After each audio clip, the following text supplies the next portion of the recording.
அனைவருக்கும் வணக்கம். சேப்பங்கிழங்கு. இந்த சேப்பங்கிழங்கை நாம் நிறைய பேர் உணவில் சேர்த்துக் கொண்டிருப்போம். ஆனால் இதில் உள்ள ஊட்டச்சத்துக்களும் அதன் பயன்கள் குறித்தும் தெரிந்து கொள்ளலாம் வாருங்கள்.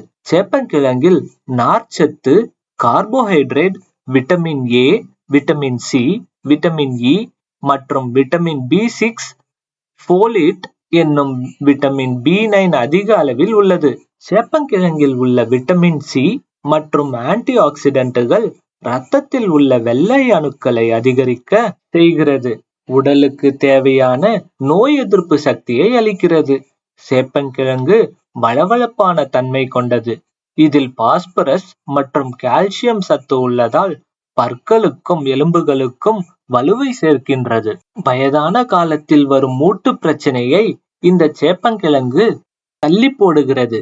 எனவே இவ்வளவு நன்மைகள் கொண்ட சேப்பங்கிழங்கை வாரத்தில் 2 முறை நமது உணவில் சேர்த்து கொண்டால் நன்மை பயக்கும். இந்த பதிவை உங்கள் நண்பர்களுக்கும் உறவினர்களுக்கும் ஷேர் செய்யுங்கள். அவர்களும் பார்த்து தெரிந்து கொள்ளட்டும். நன்றி, வணக்கம்.